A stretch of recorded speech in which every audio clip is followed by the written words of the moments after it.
Amma gareen kun lamaanuu qabsoo Oromootiif bu'aa homaatu hin qaban. Gareen kun eenyuun abaara yoo jennee OPDO dullattii abaara. Gareen kun garee warra amma irratti olola oofaa jirurraa waan ittiin adda ta'e homa tokko illee hin qabu. Maaliyaa biraa jijjiirrannu hin qabnu duuti keenyas ka'umsi keenyas sirna nafxeenyaa kana wajjin qofaa warra jedhedha. Wanni amma jara gidduutti deemaa jiru bolola aangoo malee hiikaa biraa homaatu hin qabu. Jaruma OPDOdhuma bobaadhuma TPLF jala turetu arra ABO fi WBO TPLFitti maxxansee rukutee balleessuudhaaf qaanii tokko malee ijaa shaboodhaan dhiqatee miidiyaatti gadi ba'ee dubbataara miti. Wal abaaranii uummata duratti uummata keenya kana gabeettutti nagadatu. Hammeenya Oromoof qaban irra deddeebiidhaan mirkaneeffachaa dhufan waggaa 3 kana keessa. Waruma kaleessa Shanee Jawaariin abaluun maqaa dha'ee arrabsee dhidhimsaa bahetu arra nama dhugaa fakkaatee as bahee inti lallabaara. Akkuma namichi jedhee meemooriin keessan gabaabduu hin ta'in. Yoo xiqqaate du'a Hacaaluuti as waan nu godhaa dhufan yaadadha. Abbaa Gadaa Oromoo ajjeesuu isaanii ofitti ragaa bahaa jiraachuun isaanii waan gaariidha. Kana qofa miti nama ajjeesan hunda ragaa ofitti haa baanu. Hacaaluus akkatti ajjeesan ofirratti ragaa haa baanu. Obboleeyyan keenya manaa fuudhanii ajjeesan hunda ajaja eenyuutiin akka ajjeefaman gadi baasii dubbadhu jedhaanii nama akkas waan kana katabu. Kana wal haa saaxilan. Akkuma beekamu OPDO'n warra biltsiginnaa keessaa warri afaan Oromoo dubbatu jechuudha. Lola hanga ammaatti deemaa ture kana keessatti of qusannoo tokko malee humna warra Tigraayis haa ta'u waraana bilisummaa Oromoo mo'achuudhaaf of qusannoo tokko malee dammaqsaa turan, irratti duulaa turan, qawweedhaan, propaagandaadhaan karaa hunda isaanii danda'ame hundaan duula kana keessaa warra qooda leencaa qabudha. Kun beekamaadha jechuudha. Tarkaanfii gurguddaa namoota nagaa Oromoo irratti fudhachuu dabalatee jechuudha. Amma maaltu ta'e OPDO keessatti yoo jenne ilaalle yeroo itti waraanni kun mo'anneerra jedhaniitti ilaalaa jiranii amma jirri jechuudha. TPLF naannoo isaa Tigraayitti deebi'eera. Waraanni bilisummaa Oromoo immoo eessayyuu hin gahu isa akkatti qoqqoodnu beekna. Kanaafuu inni nu sodaachisu TPLF ture. TPLFin ganda isaatti deebifneerra kan jedhurraa ka'uudhaan amma rakkoo duraan obsanii walii baatanii deemaa jiran sanatti as deebi'anii jechuudha. Sun maanni kan jedhudha gaaffiin. Rakkoon OPDO keessa jiru dhugumatti maanni? Rakkoo humni tokko achi keessaa ummataaf amanamee inni kaan ummataaf amanamuu dhabuuti. Gaaffiin gaafatamuu qabu kana jechuudha. Amma garee lamatu jira yoo xiqqaateedha gareen lamaa olfaa jira. Garuu immoo gareen gurguddaan jiru lamuma. Garee lamaan kana keessaa amma tokko waan ummataaf quuqamuuf fakkeessee waan hannaa fi shiraa fi waan adda addaa OPDO bara wayyaanee jedhee arrabsu sana ofirraa dhiqee qulqulleessee ofii qulqulluu ta'ee aantummaa ummataa kan qabu of fakkeessee warra lallabaa jirutu jira jechuudha. Warri immoo lallaba dhoowwateetuma achi keessa taa'ee ayyaana laallachaa jiru akka jiru ifaadha jechuudha. Amma gareen kun lamaanuu qabsoo Oromootiif bu'aa homaatu hin qaban. Burjaajii yoo ta'e malee bu'aa homaatu hin qaban jechuudha. Amma mee garee warra uummatatti of hirkisuu barbaadaa jiru irraa haa dubbannu dura. Gareen kun eenyuun abaara yoo jennee OPDO dullattii abaara. Caasaa OPDO dullattii. OPDO'n dullattiin warra waggaa 27 guutuu TPLF wajjiniin deemaa ture. Amma achi TPLF irraa buqqaanaan Amaara jalatti galee Oromoo rirriitaa jiru lafarratti jechuudha. Gareen kun garee warra amma irratti olola oofaa jirurraa waan ittiin adda ta'e homa tokko illee hin qabu. Wanni inni barbaadu kaleessa shamiizii jijjiirrachuu danda'a gareen duraanii sun. Kaleessa wayyaanee maaliyaa wayyaanee TPLF yookiin EPRDF uffatee taphachaa ture. Amma immoo maaliyaa nafxanyaa uffatee taphachaa jira. Boor immoo kun irraa cabee humna dhufu biraa tokko yoo humni dhufu sun kottaa jedhee harka simateef harka banee ofitti fudhatee maaliyaa jijjiirratee humna sana ta'ees taphachuu danda'a jechuudha. Muuxannoo akkasiidha gabbifate waggoottan 30 kana. Gareen kun eenyufaa akka ta'e ni beektu.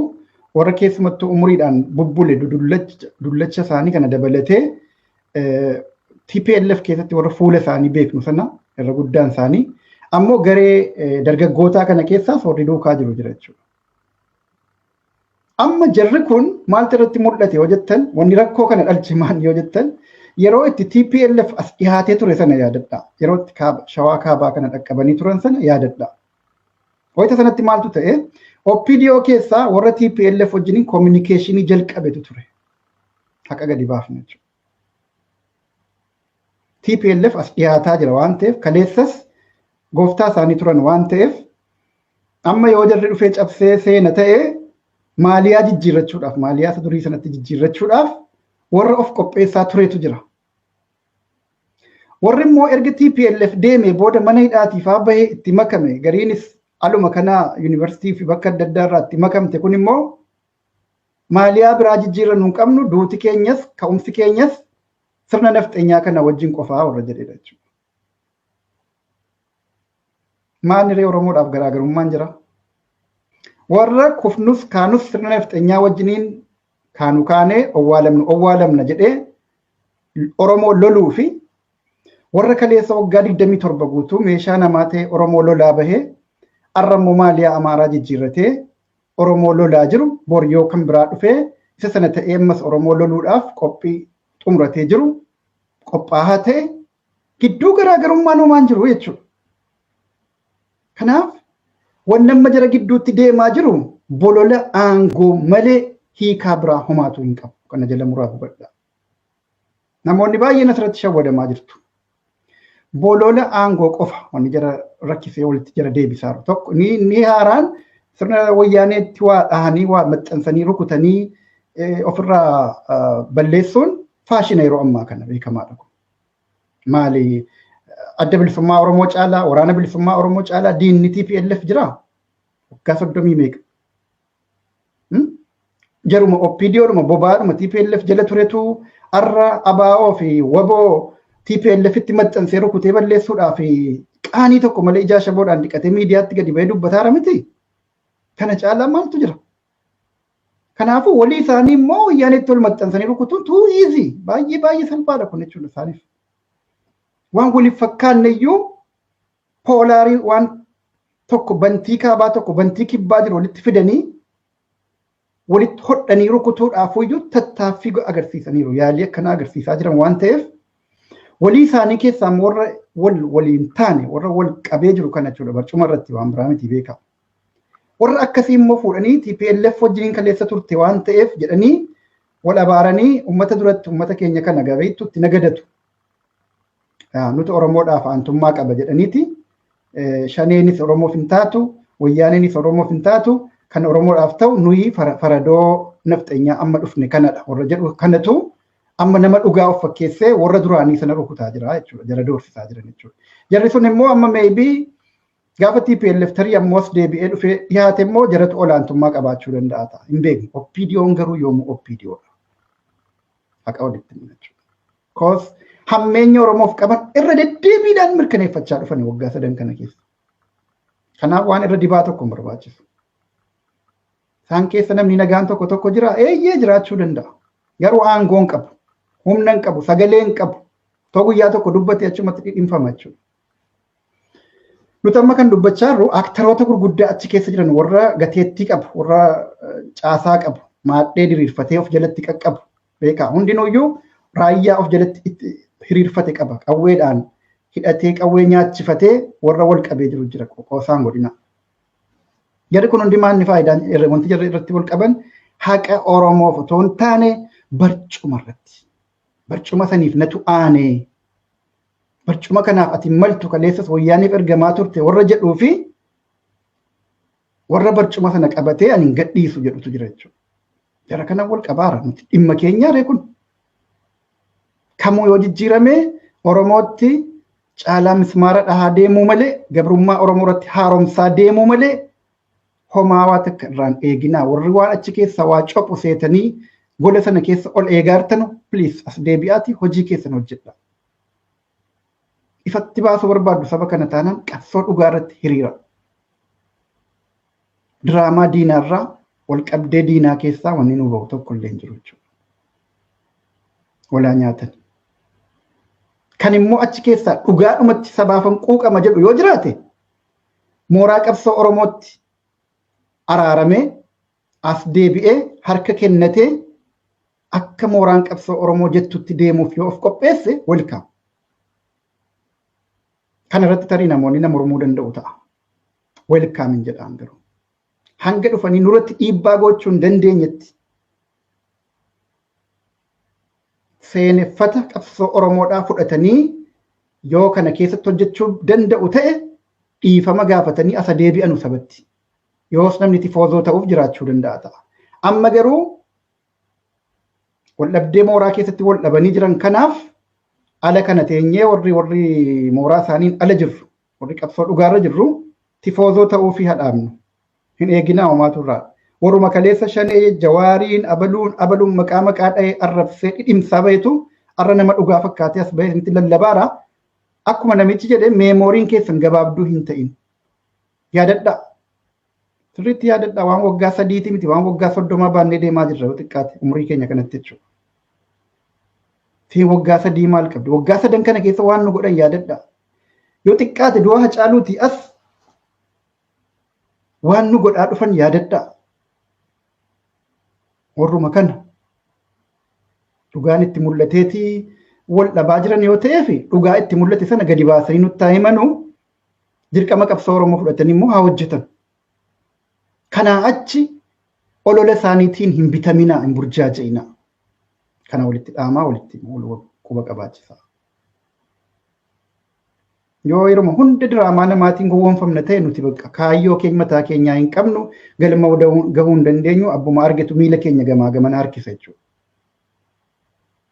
Uummata akkasii ta'uu hin qabnu nuti. Uummata akkasiitis miti. Kanaafuu OPDO wanti qabee jiru rakkoon OPDO guddaan aangoo irratti wal qabdee jirti. Lola sana fixanneerra amma walitti deebina jedhaniiti. Amma lolli immoo deebi'ee jabaatee kana hunda dhiisaniiti afaan tokkoon immoo qabsoo keenya irratti immoo ka'u jechuudha. TPLFis yoo kaabaan jabaattee dhufte kanumatu ka'a. Keessaan garuu warri TPLFin deeggaru jira kana beekaa sirriitti. Kana OPDO wal nyaachisaara. Kana immoo dubbadheen ture yoo xiqqaate torbaan lamaan tokko dura viidiyoo tokko keessatti rakkoo biltsiginnaatti as dhufaa jiru jedhee waan an dubbadhe tokko namoonni hordoftaniitu ta'ee yaadachuu dandeessu. Rakkoon sun tokko kana. Maaliif jennaan moohannee irraan yoo itti dhagahame qorqalbii moohinsaa yoo itti dhagahame OPDO qofatu hin taane biltsiginnaa warra oliirraayis balaa guddaatu dhufuu deemaa jedheen dubbadhee ture. Amma kanatti aansee sanatti hin deemuu deema. Kan OPDO kanuma jechuudha. Kana caalaa yeroo dheeraatti hin fudhannu akka hin gowwoomfamneedha namni keenya ilaala. Iddoo kana jira dubbiin. Namni baay'ee nama ajandaa godhataa jira waan kana. Ajandaan godhatinaa please. Abbaa Gadaa Oromoo ajjeesuu isaanii ofitti ragaa bahaa jiraachuun isaanii waan gaariidha. Kana qofa miti nama ajjeesan hunda ragaa ofitti baanu. Hacaalus akka itti ajjeesan ofirratti ragaa baanu kanatti hima. Hacaalus akka ajjeeftan ragaa ofirratti bahaa jedhaani. Obboleeyyan keenya manaa gafuudhanii ajjeesan hunda eenyu akka ajjeese ajaja eenyuutiin akka ajjeese tokko tokkoon gabbaanii nutti himan. Kan ajjeesanii Oromoo fuudhanii shaneetu ajjeese jedhanii Oromoo walitti deebisanii wal lolchiisuudhaaf carraaqaa turan sana hunda gadi bahanii konfeessaa godhan. Ofaa saaxilan. Yoo dhuguma xurii dhugaa of keessaa qabaatan jechuudha. Kana achi diraamaa isaaniitiin hin gowwoomfaminaa wala nyaattu kafeetti walaa gootu. Sobdi. Gaafa namichachi gaditti ka'ee tokkichumaan dhidhimtii jirra kanaaf sobduudha jechuudha. Dhugaan seenaa. Waan fagoo deemu sitti hin fakkaatin. Hojii keessanitti jabaadhaa hojii keessan hojjedhaa jira dhiisa. Yaa abbaa gadaa kaleessaa ajjeesanii shaneetu ajjeese jedhanii torbaan lamaan sadan tokko dura olola isaanii baratan Hacaaluu irratti baran sana haaromsaa turanii sana waan gurraa qabnuuf jecha amma yeroo jirra akkas jettu ajandaa guddaa nuti fakkaachuu danda'a ta'a. No, akkasii miti. Amma abbaa gadaa sana eenyu akka ajjeese ajaja eenyuutiin akka ajjeefaman gadi baasii dubbadhu jedhaanii nama akkas waan kana katabu. Abbaa gadoo abbootii gadaa karrayyuu kan ajjeese eenyu ajaja eenyu harka keessaa qaba OPDO keessaa. Kana wal haa saaxilan. Dhugumatti yoo xiqqoodhuma tokko dhiigni abbootii gadaa sun kan itti dhaga'amtu yoo taate jechuudha.